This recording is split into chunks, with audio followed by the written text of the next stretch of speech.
안녕하십니까. 수요일 아침에 또 여러분들을 만나 뵙습니다. 매일 아침 또 하나님께서 우리에게 새로운 생명을 호흡할 수 있는 은혜 주신 것 감사하고, 우리가 하나님의 은혜 안에 머물게 하신 것 얼마나 감사합니까.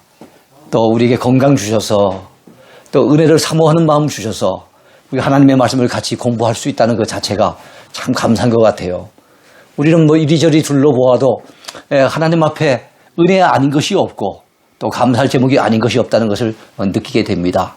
아무쪼록 오늘도 주 안에서 감사하며 기뻐하며 행복한 하루 살아가시길 바라고요. 특별히 말씀을 통해 말씀을 배워가는 그런 기쁨도 넘치게 되길 바라겠습니다. 자, 우리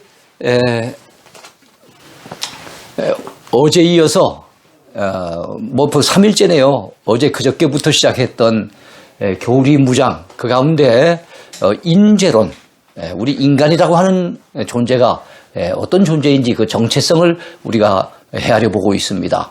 그 가운데 우리 인간은 하나님 앞에 지음받은 피조물이면서 또 한편 우리가 하나님 앞에 불순종함으로 말미암아 죄가 우리 인간 속에 들어오게 되고, 그래서 죄인된 인생으로 살아가고 있다는 거.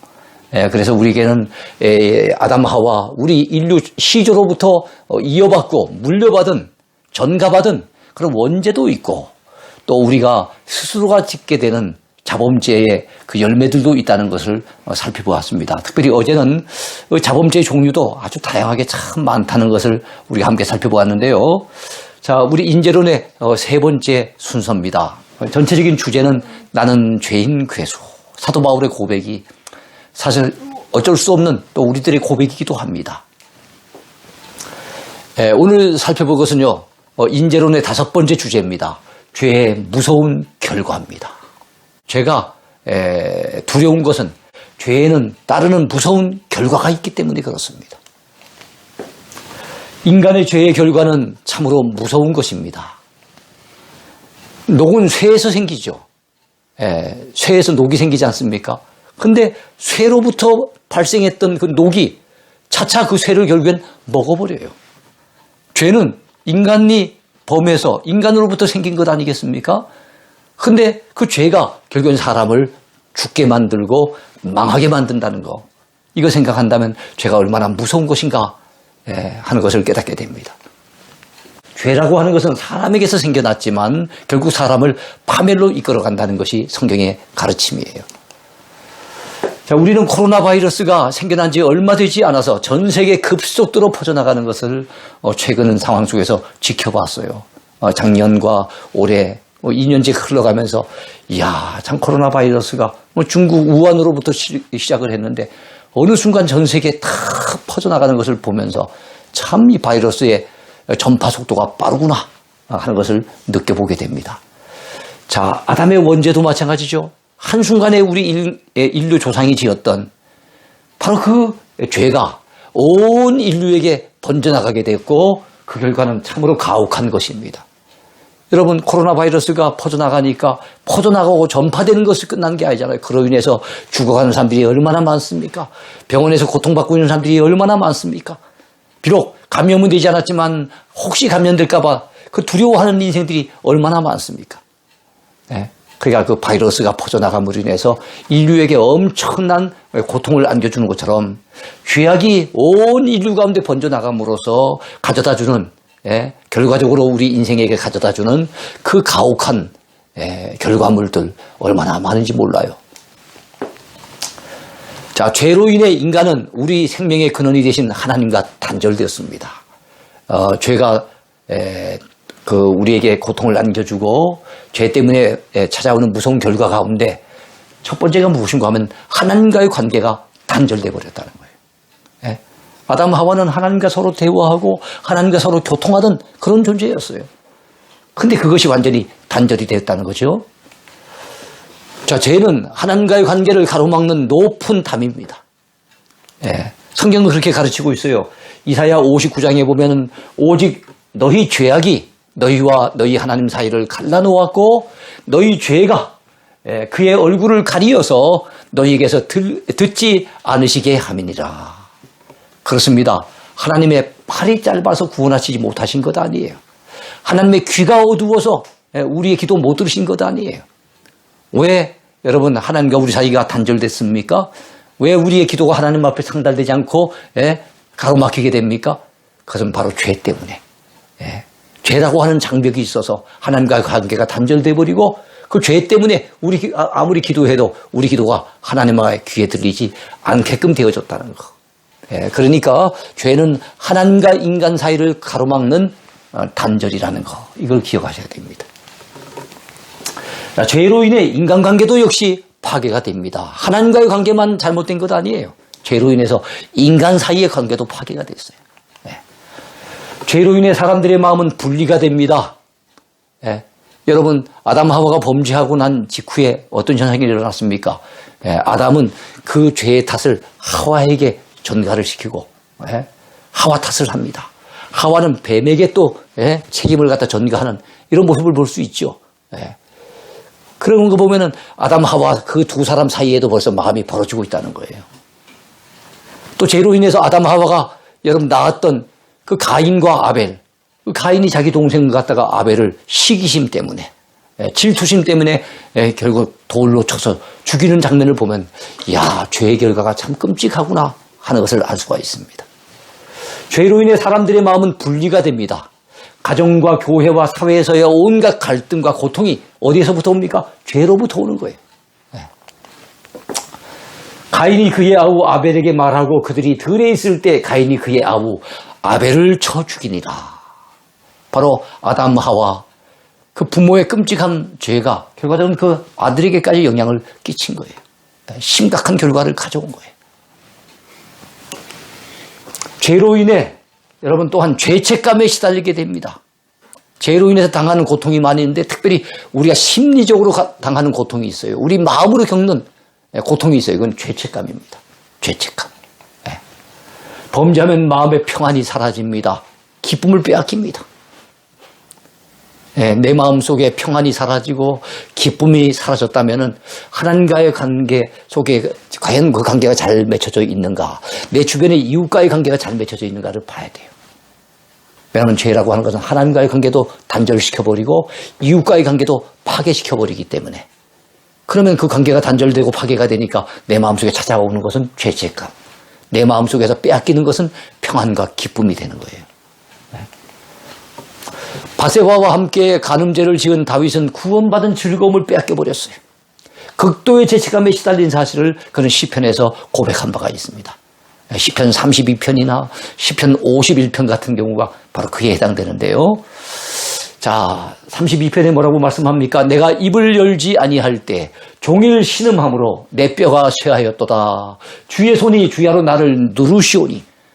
그가 범죄하고 회개하기 전까지 꼭 어떤 느낌을 받은 거면 하나님께서 그 손으로 이 다윗을 꼭 누르고 계시는 그런 압박감을 느꼈다는 거예요.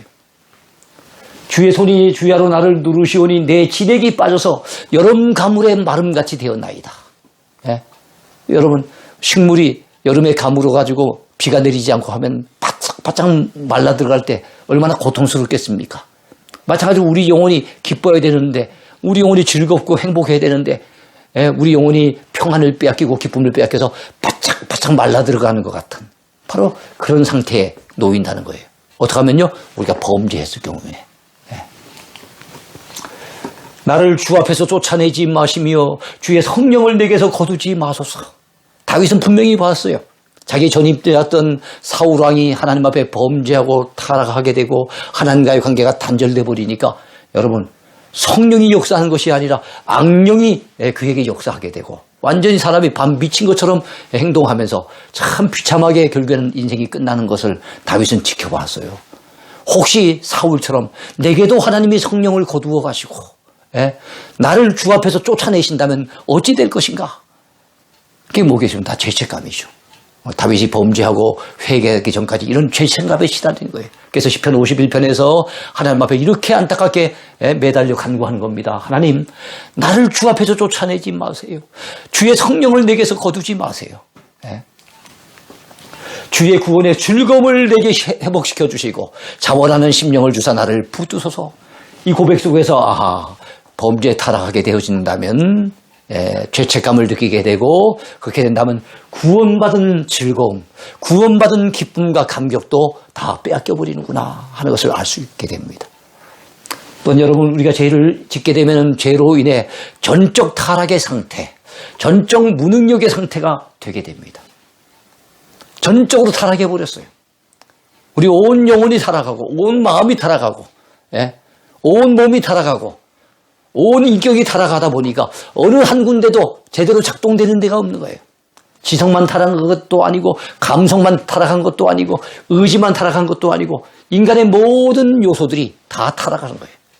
육체만 타락한 것도 아니고 영적인 것만 타락한 것도 아니고 다 타락을 하다 보니까 전적 타락의 상태예요. 그러다 보니 자연적으로 찾아온 건 전적 무능력. 무슨 능력이 없어졌어요? 선을 행할 만한 능력이 사라져요. 의롭게 살아갈 방법이 없어요. 예? 선을 행할 만한 능력이 전혀 없는 그런 상태가 되어버렸기 때문에. 예. 여러분 차가 고장이 났으면은 그거 고장 상태를 갖다 고치기 전까지는 아무리 노력한다고 차가 움직입니까? 안 움직이잖아요. 예. 차가 고장 났으면은 그 고장난 부분을 고쳐야만 움직여지지 고장난 상태에 있는 상태에서는 아무리 밀어도 움직이지 않고 아무리 핸들을 흔들어도 여러분 차를 움직일 수가 없는 것과 똑같이 우리 인간이 죄로 인해서 완전히 파괴가 되고 하다 보니까 우리 인간에게는 선을 행할 만한 능력이 완전히 사라져버린 거예요. 이걸 갖다 전적 무능력 상태다 이렇게 보는 겁니다. 그래서 어떤 거는 선을 행할 수 있는데 어떤 거는 못하고 적당하게 선을 행할 수 있는데 또 어떤 데는 또 무력해서 죄를 짓고 이게 아니에요. 전적으로 타락했다는 거. 전적으로 무능력 상태에 빠졌다는 걸 기억해야 됩니다. 죄로 인해 하나님의 여러분 형상이 파괴가 됩니다. 그래서 선을 행할 만한 능력을 완전히 상실해 버렸어요. 그래서 성경은 가르칩니다. 기록된 바 의인은 없나니 하나도 없으며 깨닫는 자도 없고 하나님을 찾는 자도 없고 다 치우쳐 무익하게 되고 선을 행하는 자는 없나니 선을 행하는 자는 없나니 하나도 없도다. 한 사람도 없다고 그렇게 얘기하고 있습니다. 또 죄의 결과는 어떠합니까? 죄로 인해 육체와 환경의 악화가 초래가 됩니다. 내가 죄를 지었더니 육체에 문제가 생기는 거예요. 육체의 질병이 찾아오지요. 환경이 또 우리가 살아가기가 피폐한 환경, 가시와 엉겅퀴가 가득한 그야말로 저주받은 땅이 내가 죄로 인해 저주받으니까 내가 살고 있는 삶의 환경도 우리가 발디디고 있는 땅도 저주를 받게 된 거예요. 그래서 육체적으로 환경적으로 악화가 초래됐다는 거예요. 우리가 지금 참 코로나 바이러스로 인해서 전 세계가 지금 몸살을 앓고 있고 참 고통을 겪고 있습니다만 다 죄의 결과라는 것을 우리가 알아야 됩니다. 아마 하나님께서 이 마지막 때 내리시는 징벌이 여러 가지 있겠지만 좋게 보면은 우리 믿는 자들 정신 차리고 회개하라고 그 교만을 던져버리고 겸허하게 하나님 앞에 바로 서라고 하는 하나님의 사인이 아니겠나 싶어요. 우리 육체에 여러분 노동의 수고가 찾아왔어요. 그리고 질병이 찾아왔습니다. 그리고 자연이 저주를 받아 파괴가 됩니다. 자연에 의한 무엇이 초래가 됐습니까? 재난이 초래됐어요. 살아가는 동안에 자연 재난도 얼마나 많습니까? 어떨 때는 홍수가 나서 참 어려움을 겪고 어떨 때는 지진이 일어나가지고 쓰나미 때문에 수십만 명이 죽임을 당하고 어떨 때는 지진 때문에 진짜 수십만이 아니라 진짜 그 이상도 참 지진 때문에 아니면 화산 때문에 참 죽어져가는 사람들을 우리는 이 짧은 인생 살면서도 얼마나 많은 뉴스를 접해가는지 몰라요. 저 중국에서, 저 IT에서, 저 칠레에서, 그리고 저 뉴질랜드에서 곳곳에서 지진이 나가지고 수없이 많은 사람들이 죽어가는 장면들 우리는 뉴스를 통해 접했고 일본에서야 그 지진이 너무나도 빈번하지요.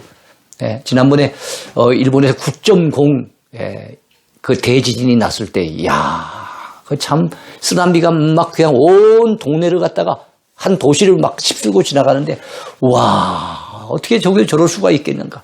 영화보다도 더 영화 같은 그런 장면들이 우리 앞에 펼쳐지는 거 보고 얼마나 놀랐습니까? 이런 것들은 다 인간의 죄 때문에 오는 결과라는 거예요.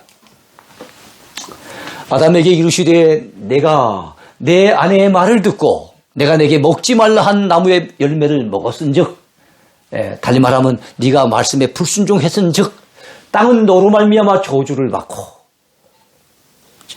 죄는 인간이 지었는데 인간이 살고 있는 삶의 터전인 땅이 저주를 받게 되는 거예요.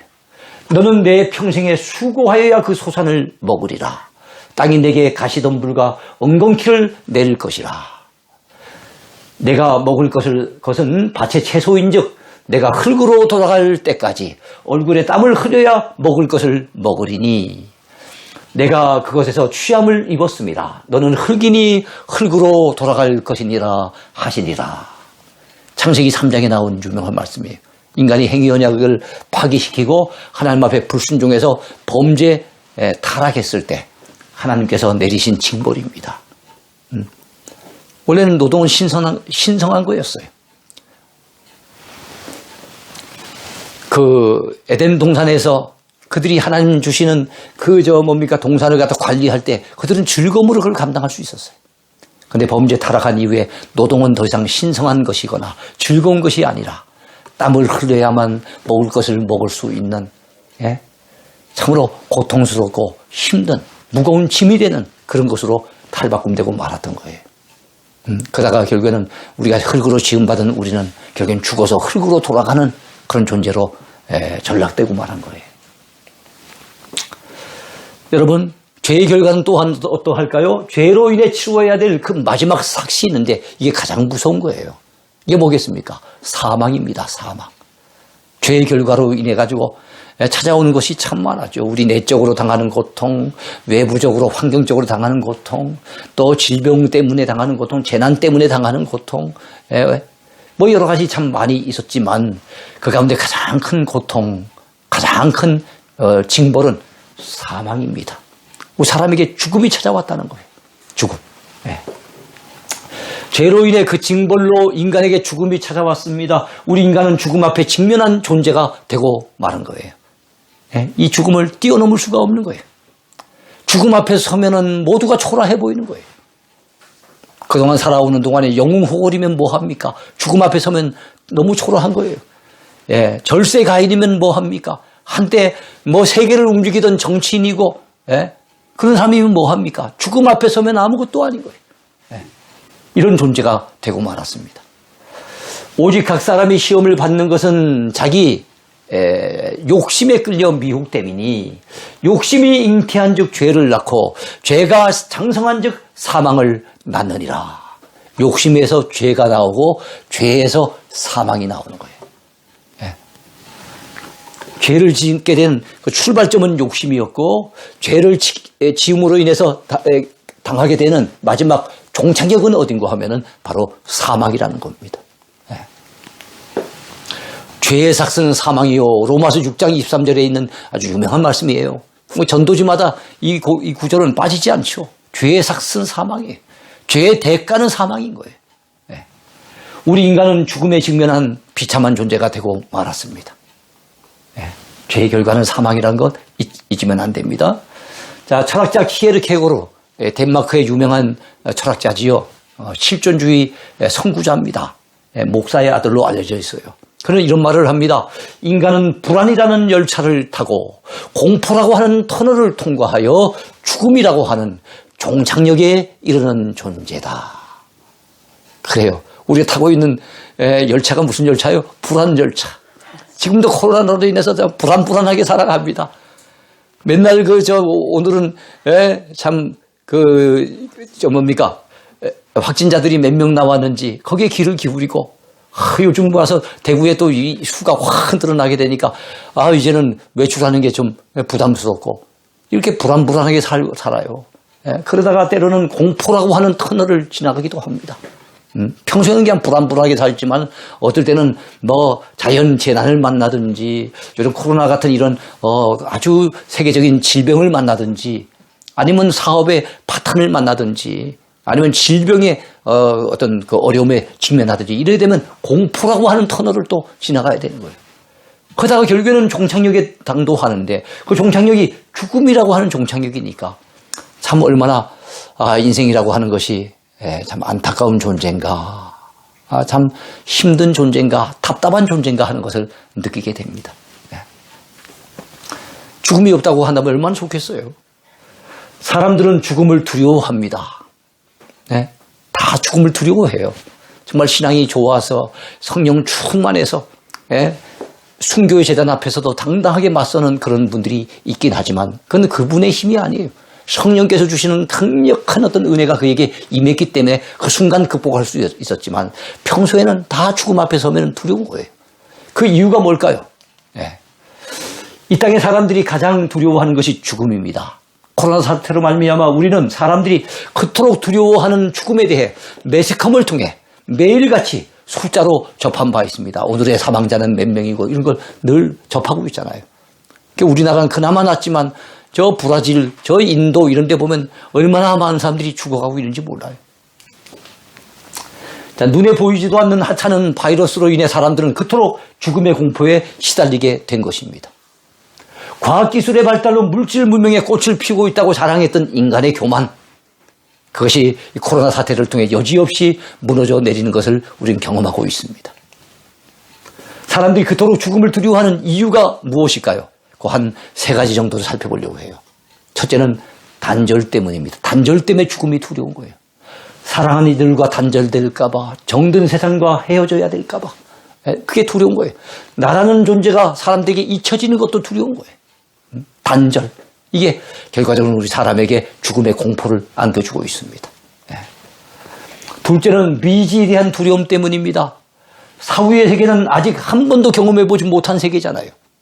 우리 성경을 통해서 믿음으로 그걸 받아들이니까 천국이 있고 지옥이 있다는 걸 당연시 여기지만 일반적으로 봤을 때는 사후의 세계는 아직 경험해보지 못한 세계예요. 한 번도 경험해보지 못했던 그 미지의 세계이기 때문에 막연한 두려움이 있는 거예요. 막연한 두려움. 여러분 외국에 여행 가는 거 때로는 설레이기도 하지만 여러분이 혼자서 어떤 전혀 모르는 외국에 여행 갔다고 합시다. 예를 들면 아프리카 어떤 나라에 툭 떨어졌다든지 저기 이슬람교가 만연해 있는 거기 어떤 중동지방 이런 데 그냥 툭 떨어져 있다든지 이랬을 때 여기 아무도 아는 사람은 없고 그 참 피부 색깔도 다르고 한 번도 경험해보지 못한 사람들이 가까이 다가오는 거 여러분 그 미지 그 사람들이 누군지 모르기 때문에 두려움이 생기는 거예요. 불안감이 생기는 거예요. 저 사람들이 혹시 어떻게 해코지 하지 않을까? 불안한 거죠. 우리 국내도 마찬가지예요. 밤에 깜깜한 밤길을 혼자 걸어가는데 짐승 만나는 것도 두렵지만 더 두려운 게 뭐라 그럽니까? 밤에 사람 만나는 게 무섭다 그러잖아요. 왜 무섭습니까? 그 사람이 어떤 사람인지 모르니까. 나한테 어떤 해코지를 할지 모르니까 그게 두려운 거예요. 이런 미지에 대한 두려움이 있습니다. 또 여러분 셋째는 심판에 대한 두려움도 있어요. 안 믿는 사람이라 할지라도 죽음 앞에 서면은 그 마음 밑바탕엔 자기가 그동안 지은 죄에 대한 심판의 두려움이 엄습해 오는 것입니다. 여러분 죄의 결과는 분리되는 것이라는 것을 또한 알아야 돼요. 죄의 결과로 오는 사망에는 세 가지 사망이 있는데요. 이게 다 분리와 관련이 있습니다. 세 가지 사망. 어떤 사망이 있을까요? 우리는 육체적인 사망. 사람이 육체적으로 죽는 그것만 생각하기 쉽지만 성경이 가르쳐주는 사망은 세 가지가 있어요. 영적인 사망이 있습니다. 하나님과 분리되는 거예요. 하나님과 분리되는 것은 여러분 어떤 거 있습니까? 에베소서 2장 1절에 너희의 허물과 죄로 죽었던 너희를 살리셨도다. 여러분 우리가 예수 믿기 전에는 영적으로 죽어 있다 그러잖아요. 그래서 하나님을 전혀 알지 못했어요. 왜요? 하나님과 완전히 분리되어 있기 때문에. 우리가 보통 이제 경험하는 사망은 우리 주변에서 경험하는 사망은 육적인 사망입니다. 우리 부모님이 돌아가시고 우리 친척들이 돌아가시고 이런 걸 보면 육적인 사망을 갖다가 우리 경험하잖아요. 이것도 분리예요. 왜 죽었다고 합니까? 죽은 사람을 가만히 보세요. 가만히 보면 그 사람 눈도 그대로 있고 코도 그대로 있고 손발이 그대로 있어요. 육체적인 모습은 그대로 누워 있습니다. 근데도 왜 죽었다 합니까? 그 사람에게서 영혼이 빠져나갔기 때문에 영혼과 육체가 분리됐기 때문에 그것을 죽었다고 얘기하는 거예요. 이게 바로 육적인 사망인 겁니다. 영원한 사망이 있습니다. 이게 가장 안타깝고 무서운 사망이죠. 아까 사망은 분리라고 얘기했습니다. 영적인 사망은 하나님과 분리되는 거, 그 다음에 육체적인 사망은 영혼과 육체가 분리되는 거, 그리고 영원한 사망은 바로 생명의 나라인 천국과 영원히 분리되는 거. 이게 바로 영원한 사망이에요. 천국과 영원히 분리되기 때문에 천국에 갈래 아무리 노력하고 사모해도 그건 이제 길이 열리지 않는 거예요. 이 땅에 있는 동안에는 천국에 갈 기회도 있고 지옥에 갈 기회도 있겠지만 이미 지옥에 던져지고 난 이후에는 거기에서 천국에 가는 것은 영원히 분리가 돼서 이제는 더 이상 기회가 없는 거예요. 그걸 갖다 영원한 사망이라고 얘기를 합니다. 여러분, 죽음 이후에는 하나님의 심판대 앞에 누구든 서야 합니다. 사람이 죽는 것도 두려운데 죽음 이후에 심판이 기다리고 있다는 것은 더더욱 우리를 두렵게 하지요. 사람에게 한 번 죽는 것은 하나님이 정하신 것이요. 그 후에는 심판이 있으리니 성경은 그렇게 말씀하고 있습니다. 하나님은 죄에 대하여 진노하시고 죄에 대해서 반드시 짚고 넘어가시는데 그것이 바로 심판입니다. 여러분, 안 믿는 자들이 참 엄청나게 죄를 짓고 저런데 하나님이 살아계시다면 왜 저런 사람들을 보라는 주시고 가만히 계실까라고 할지 모르겠지만 물론 하나님이 너무 지나친 경우에 현세 속에도 하나님이 징벌하실 때가 있어요. 그러나 대다수의 일반적인 하나님의 심판은 이 땅에서 징벌하는 것이 아니라 바로 마지막 때 최후의 심판하실 때 그때 주로 벌을 내리시기 때문에 그래서 아마 평소에는 하나님이 오래 참으시다 보니 우리가 봤을 때는 저런 사람들 왜 하나님이 가만두실까? 저런 천벌을 내리셔야 되는데, 그리고 난 다음에 뭡니까? 저런 벼락이라도 내리셔야 되는데 심지어는 이렇게 얘기까지 하는 분들이 있어요. 여러분, 하나님이 오래 참으신 것에 대해서 우리는 감사해야 됩니다. 하나님이 즉각 반응을 하신다면 그 사람만 문제가 되는 게 아니에요. 우리도 손발이 몇 개나 잘라지고 우리도 벼락 몇 번이나 맞고 했는지도 몰라요. 그게 우리네 모습이에요. 하나님은 오래 참으시고 웬만한 것은 최후의 심판에까지 미루어 두시는 거예요. 한 번 죽는 것은 사람에게 정해진 것이요 그 후에는 심판이 있으리니 히브리서 9장 27절의 말씀 우리가 참 마음에 새겨야 됩니다. 내가 어찌하여 내 형제를 비판하느냐, 어찌하여 내 형제를 업신여기느냐, 우리가 다 하나님의 심판대 앞에 서리라. 이 말씀 뭡니까? 심판하시는 재판장은 하나님 한 분이시다. 우리 모두는 다 하나님의 심판대 앞에 서야 되는데 네가 재판장도 아닌데 네가 왜 형제를 비판하고 네가 형제를 정죄하고 네가 재판장처럼 그렇게 그 노릇을 하느냐. 이거를 갖다 언급을 합니다. 그러면서 우리 모두는 다 하나님의 심판대 앞에 서게 될 것을 예고하고 있어요. 로마서 14장에 나옵니다. 죄인은 하나님의 영원한 진노 가운데 둘째 사망인 불과 유황으로 타는 못에 던져지게 됩니다. 결국엔 죄인이 심판을 받잖아요. 그 심판의 징벌로서 하나님은 영원한 진노 가운데 둘째 사망인 불과 유황으로 타는 그 불못이라 그러죠. 그곳에 던집니다. 그것이 바로 죄의 마지막 결과예요. 그러나 두려워하는 자들과 믿지 아니하는 자들과 흉악한 자들과 살인자들과 음행하는 자들과 점술가들과 우상숭배자들과 거짓말하는 모든 자들은 불과 유황으로 타는 못에 던져지리니 이것이 둘째 사망이라. 복음서에는 보통 지옥이라는 표현을 주님이 많이 쓰셨어요. 땅속의 감옥이라는 의미의 지옥. 그러나 여러분 계시록에는 지옥이라는 표현보다는 불못이라고 하는 표현으로 지옥이 언급이 됩니다. 불못, 불이 타는 연못이에요. 불과 유황으로 타는 그 연못, 그것이 바로 불못입니다. 이것을 둘째 사망이라 그래요. 둘째 사망. 이 둘째 사망에 대한 좀 풀이가 필요할 것 같은데요. 이런 말이 있어요. 이건 마음에 한번 되새겨 두면 좋은 말입니다. 사람이 두 번 태어나면 한 번 죽고 한 번 태어나면 두 번 죽는다 그랬어요. 두 번 태어나면 이것을 갖다가 우리가 성경적으로 표현한다면 거듭나면 우리 예수님께서 찾아오신 그 니고데모 데모의 선구자 니고데모는 아닙니다. 이 니고데모에게 예수님께서 말씀하시잖아요. 천국에 대한 관심을 가지는 그에게 바로 우리 예수님이 뭐라고 말씀하셨습니까? 내가 거듭나야만 하나님 나라를 볼 수가 있다 그랬습니다.